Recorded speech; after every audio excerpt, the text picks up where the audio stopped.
Hello students, आज हम पढ़ेंगे 2019 का सेट ए और सेट ए की ओनली 2 मार्क्स क्वेश्चन सॉल्व करेंगे।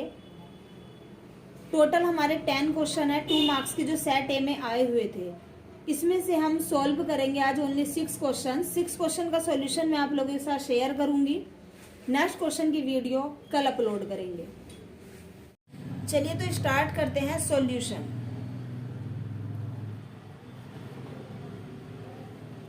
उन्नीस का सेट ए। इसमें फर्स्ट क्वेश्चन है carbyl amine reaction.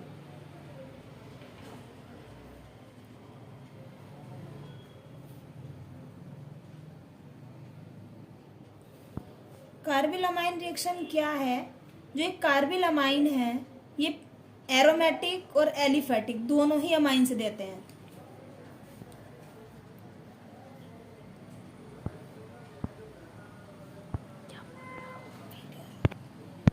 Aromatic and aliphatic amines.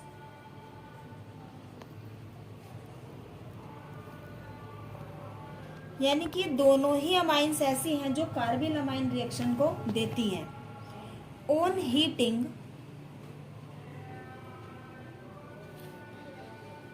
Alcoholic KOH and chloroform. जब हम एरोमेटिक और एलिफेटिक अमाइंस को एल्कोहलिक KOH एंड क्लोरोफॉर्म के साथ हीट करते हैं तो अमाइंस क्या है हमारी चेंज हो जाती है आइसोसाइनाइड में, form isocyanide.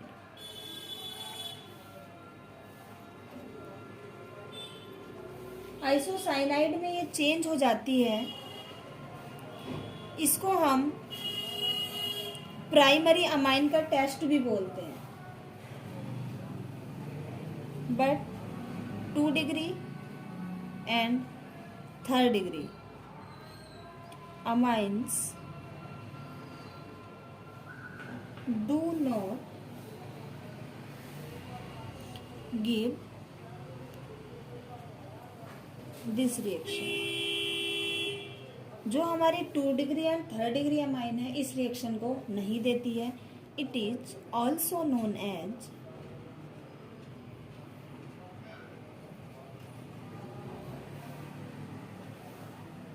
Test of 1 degree amine. 1 degree amine हो या फिर हमारी प्राइमरी अमाइन हो।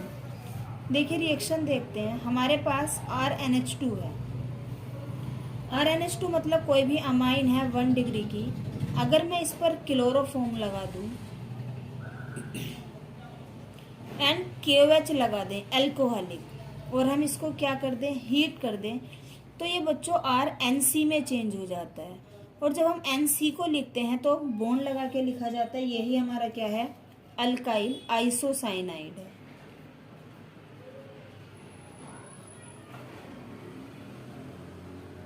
एंड यहाँ से रिमूव होता है 3KCl plus 3H2।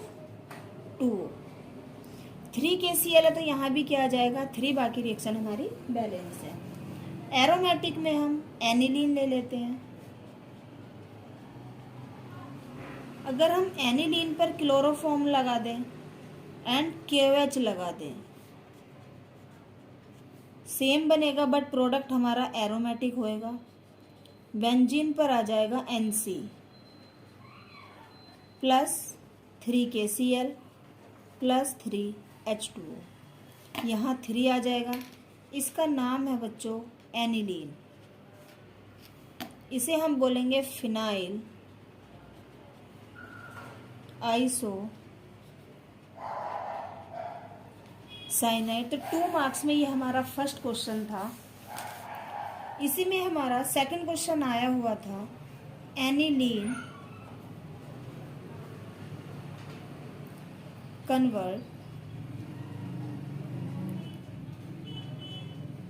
Into first para bromo aniline.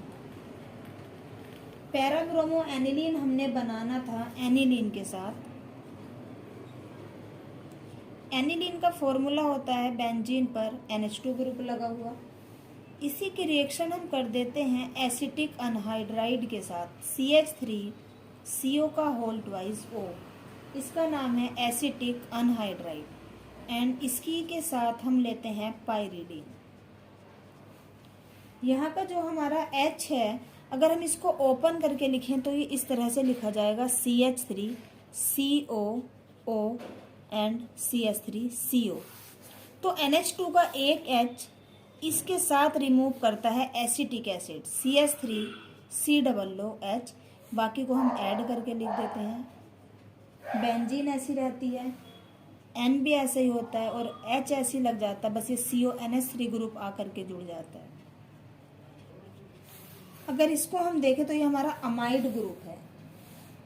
अब हम इसका क्या करेंगे, ब्रोमिनेशन कर देंगे। किसकी प्रेजेंस में, एसिटिक एसिड की प्रेजेंस में। तो इससे क्या होएगा, ये ग्रुप ऐसे ही रहेगा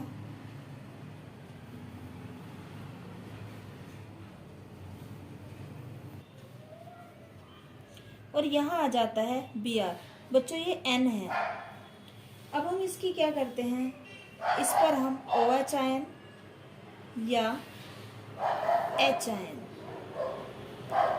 लगाते हैं तो फिर जो NH ग्रुप है कन्वर्ट हो जाता है NH2 में और पैरा पोजीशन पर क्या रह जाता है, Br। ऑर्थो मेटा पैरा, यही हमारा क्या है, पैरा ब्रोमो एनिलीन है। सेकंड कन्वर्जन है, एनिलीन को ही कन्वर्ट करना है पैरा हाइड्रोक्सी एजोबेंजीन। बच्चों पैरा हाइड्रोक्सी एजोबेंजीन का मतलब है ये हमारी कपलिंग रिएक्शन है। रिएक्शन को देख के ही पता होना चाहिए कौन सी रिएक्शन है, हमारी कपलिंग रिएक्शन है। एनिलीन से पूछिए तो एक स्टेप हमें पीछे चलना पड़ेगा। एनिलीन को पहले हमें N2Cl में कन्वर्ट करना पड़ेगा। किसके साथ, NaNO2 प्लस HCl के साथ, प्लस HCl किस में चेंज हो जाएगा, N2Cl में।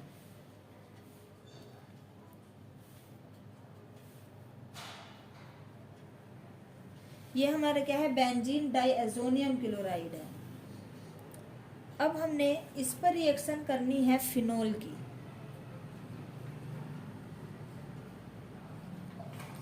हर बेंजीन पर H होता है कार्बन के साथ और एक क्या है, इस पर OH है, ये हमारा है फिनोल। OH आयन के साथ तो यहाँ से ये HCl रिमूव हो जाएगा। क्या रिमूव हुआ, HCl। एक हमारी बेंजीन ये बच जाती है, यानी कि ये हमारा क्या है, N2 सिंगल बॉन्ड के साथ ये जुड़ जाती है। बस हमने ध्यान रखना है कि OH ग्रुप पैरा पोजीशन पर होना चाहिए। तो यहाँ से ऑर्थो मेटा पैरा, यहाँ हमने OH लगा दिया और इसके अंदर क्या आ गई, रे। यही हमारा क्या है, पैरा हाइड्रोक्सी एजोबेंजीन है। इसी में थर्ड क्वेश्चन आया था, difference between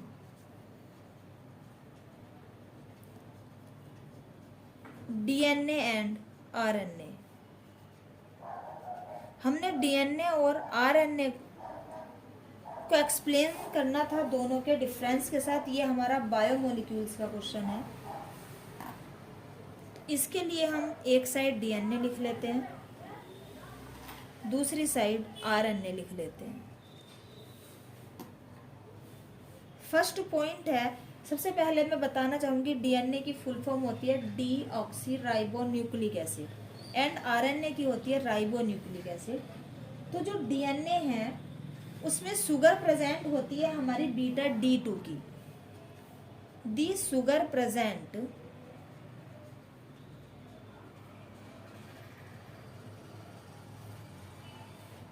in DNA is beta D2 deoxyribose।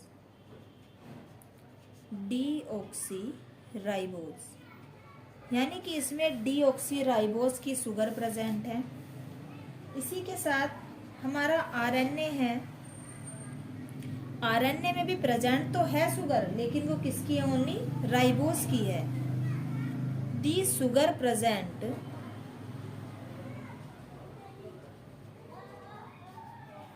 In RNA is beta D2 ribose.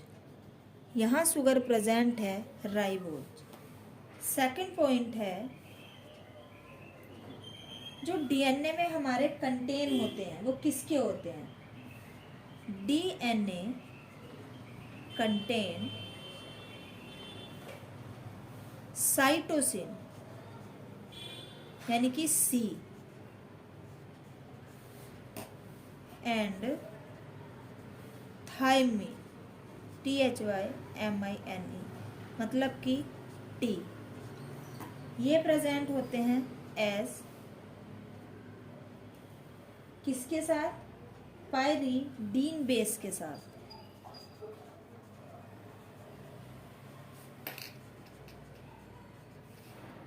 जो आरएनए में प्रेजेंट है कंटेन, बाकी लैंग्वेज सेम लिखनी है, इसमें कंटेन प्रेजेंट होते हैं साइटोसिन एंड यूरेसिल के। यूरेसिल मतलब होता है यू। थर्ड पॉइंट है, डीएनए हमारा डबल स्टैंडर्ड होता है। DNA has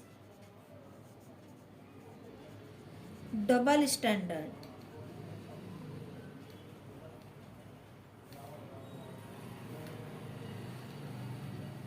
helix, alpha helix. कैसा है ये? Double standard alpha helix structure देता है। आरएनए हमारा सिंगल स्टैंडर्ड है। RNA single standard alpha helix structure. Fourth question है हेनरी लॉ। हेनरी लॉ एक ऐसा टॉपिक है जो इम्पोर्टेंट है।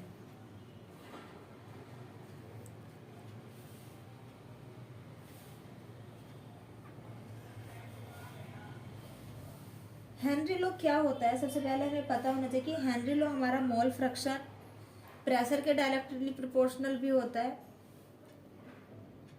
और ये हमारा पार्शियल प्रेशर के भी होता है। तो इसकी डेफिनेशन है mole fraction of gas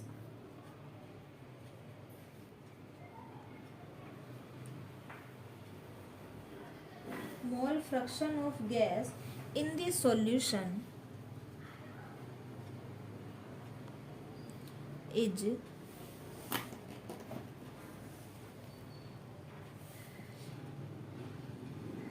directly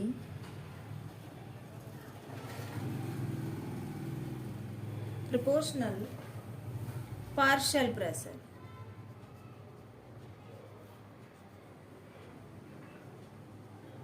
यानी कि मोल फ्रैक्शन किसके डायरेक्टली प्रोपोर्शनल है? हमारे पार्शियल प्रेशर के डायरेक्टली प्रोपोर्शनल होता है। और पार्शियल प्रेशर किसका है? गैस का है। Of gas the solution. अगर हम इसे मैथमेटिकली देखें तो m डायरेक्टली प्रोपोर्शनल किसके है? p के। m है हमारा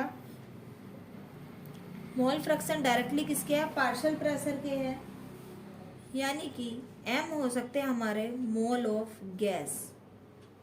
गैस के मोल डायरेक्टली प्रोपोर्शनल प्रेशर।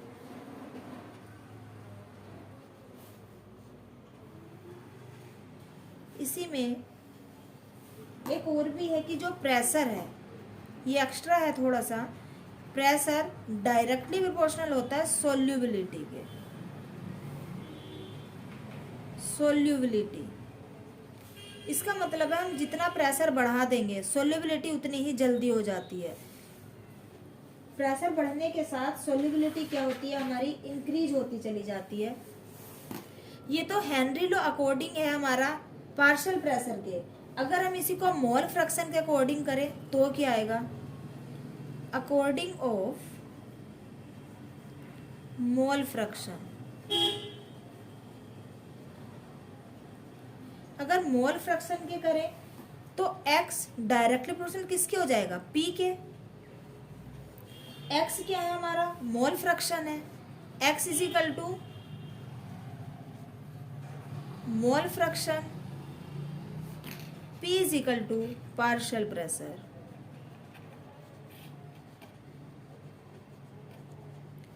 अब हमने क्या करना है, डायरेक्ट प्रोपोर्शनल को हटाना है तो x इज इक्वल टू क्या आ जाएगा, KHP। KHP हमारा कांस्टेंट है और हमने KH के यूज किया क्योंकि ये हेनरी कांस्टेंट है।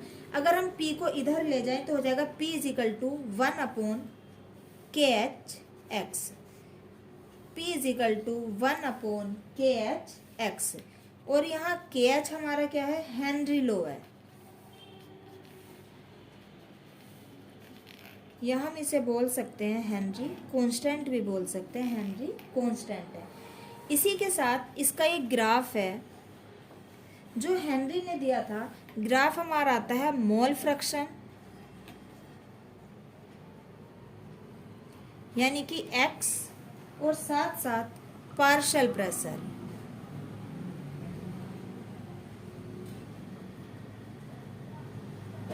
पार्शियल प्रेशर के बीच हमारा ग्राफ स्ट्रेट लाइन जाता है एकदम से। तो यहाँ डायरेक्ट प्रोपोर्शनल किसके है, P के।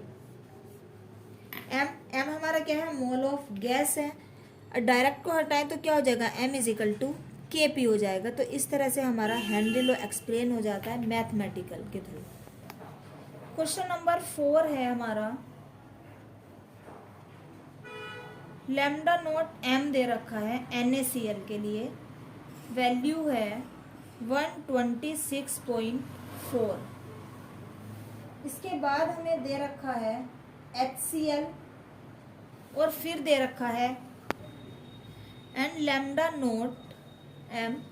HCl है हमारे पास 425.9।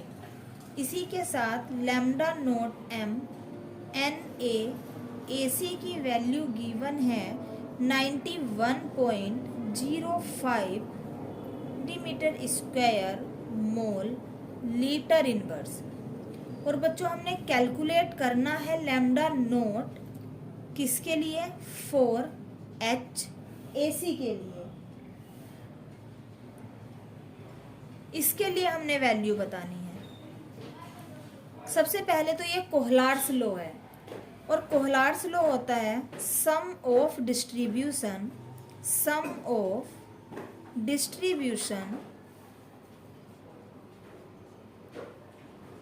Of anion and cation.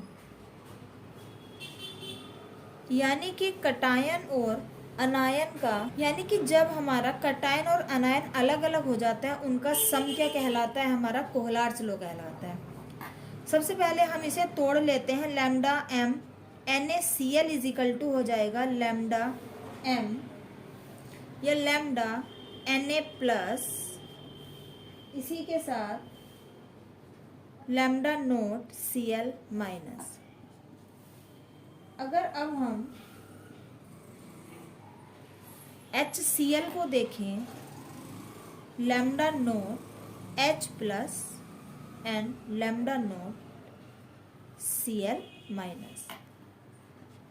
Lambda note m NaAC को हम कैसे तोड़ सकते हैं, लैम्डा Na प्लस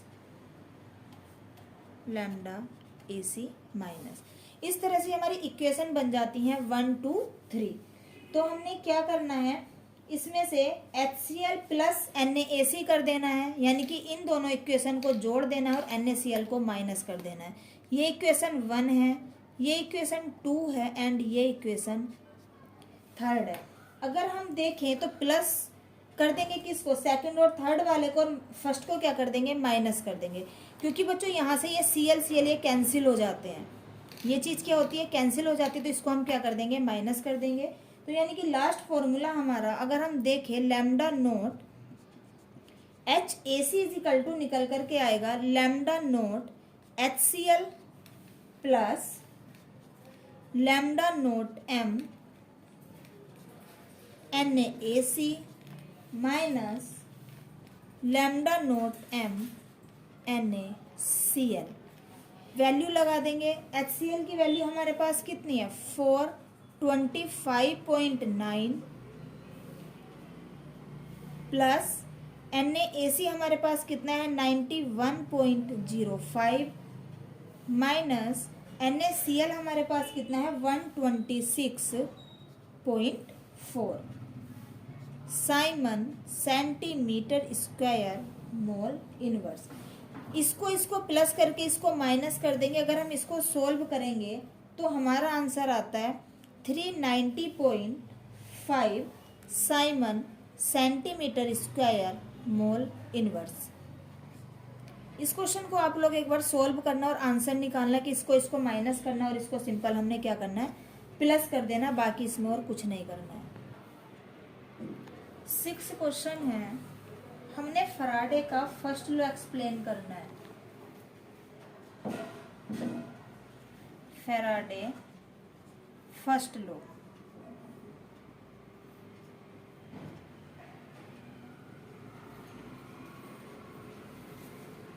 फैराडे का फर्स्ट लॉ क्या है? The amount of chemical reaction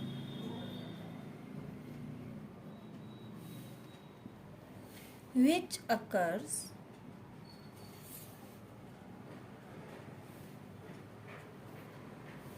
at any electrode during electrolysis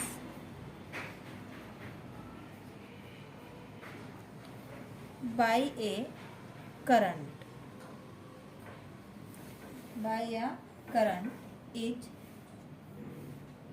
proportional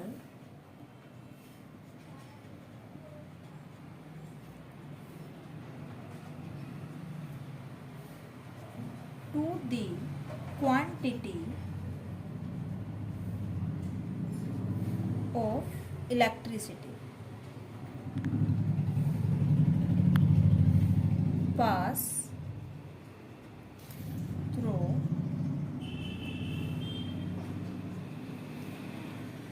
the electrolyte यानी कि जो हमारी इलेक्ट्रिसिटी हमने कहीं पास करना है, करंट पास करना है, वो डायरेक्टली प्रोपोर्शनल हो जाता है किसके? क्वांटिटी ऑफ इलेक्ट्रिसिटी के। तो अगर हम इसे मैथमेटिकल देखें तो W डायरेक्टली प्रोपोर्शनल होता है Q। W डायरेक्टली प्रोपोर्शनल क्या है? Q है। W इज इक्वल टू क्या है हमारा? Gram of the substance. किसी सबस्टांस का वेट है W जो डिपोजिट हो रहा है, इज डिपोजिट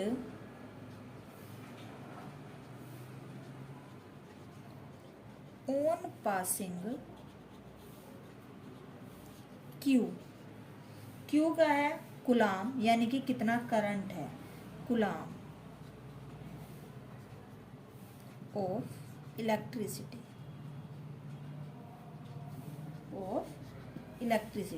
अगर हम डायरेक्ट पोर्शन को हटा दें W इज इक्वल टू क्या हो जाएगा? Z। हम यहाँ क्या यूज कर देंगे? डायरेक्ट पोर्शन को हटाने के लिए Z यूज करेंगे। और हमारा यहाँ Z है एक कांस्टेंट वैल्यू है। Z क्या है? कांस्टेंट है। और हम इसे इलेक्ट्रोकेमिकल इक्विवेलेंट भी बोलते हैं। इलेक्ट्रोकेमिकल इक्विवेलेंट भी इसको बोला जाता है। जो Q है, Q इज इक्वल टू क्या है? हम करंट पास करते हैं 1 एम्पियर का, तो 1 सेकंड में कितना करंट पास हो रहा है? Current of 1 ampere pass 4 t second. इस तरह से q इज इक्वल टू क्या ले सकते हैं हम, आई टी ले सकते हैं, i इंटू टी। आई क्या हो गया, करंट कितना है, और टी क्या है, टाइम के एक इतने टाइम में कितना करंट पास हो रहा है। तो फॉर्मूला हमारा क्या बन सकता है, W is equal to Z I T. हमने यहाँ क्या करा है, Q की वैल्यू को रख दिया है, तो Z is equal to E upon 96,500। E कहाँ से आया, इसे हम क्या बोलते हैं, इलेक्ट्रोकेमिकल इक्विवेलेंट बोलते हैं Z को। तो हमने ले लिया Z is equal to E upon 96,500, और E हमारा यहाँ क्या है, इक्विवेलेंट मास है, इक्विवेलेंट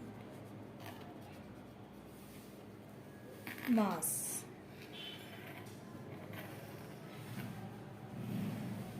अगर हम लिखें, अब बात आती है कि इक्विवेलेंट मास क्या होता है, तो E इज इक्वल टू लिखा जाता है हमारा atomic mass of metal,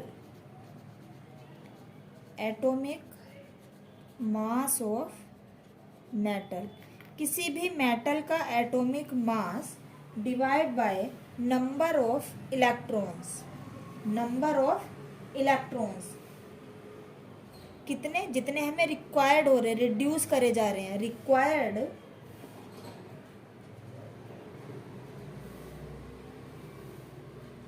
to reduce, यानी कि कितने इलेक्ट्रॉन वहां से रिमूव हुए हैं, वो भी किसके, कटायन। तो ऐसे हम क्या निकालते हैं, E निकालते हैं। E इज इक्वल टू क्या हो गया, atomic mass of metal divide by number of electron required to reduce the cation. तो इस तरह से आज हमने 2019 के सेट ए के 2 मार्क्स के 6 क्वेश्चन हमने सोल्व करे हैं। अभी इसके बाद के और भी कुछ क्वेश्चंस रह जाते हैं जो हम कल की क्लास में पढ़ेंगे। लास्ट में बस इतना ही कहना चाहूँगी, अगर आप लोगों को मेरी वीडियो पसंद आए तो मेरे चैनल को सब्सक्राइब करें और वीडियो को लाइक एंड शेयर करें जितना भी हो सकता है। इस तरह से हम जितने भी हमारे सेट आए हुए हैं, मैं आप लोगों को हर सेट का सॉल्यूशन सेंड करूंगी और कंप्लीट सॉल्यूशन आपके पास होगा, चाहे वो 2019 का ए सेट हो, बी सी कोई सा भी सेट हो सकता है, ए बी सी डी, यहाँ तक कि मैं आप लोगों के साथ 17 तक के सारे सेट शेयर करूंगी, 17, 18 एंड 19 तक के, क्योंकि हमारे हरियाणा बोर्ड में ऑलमोस्ट यही क्वेश्चंस रिपीट होते रहते हैं। Thank you and have a nice day.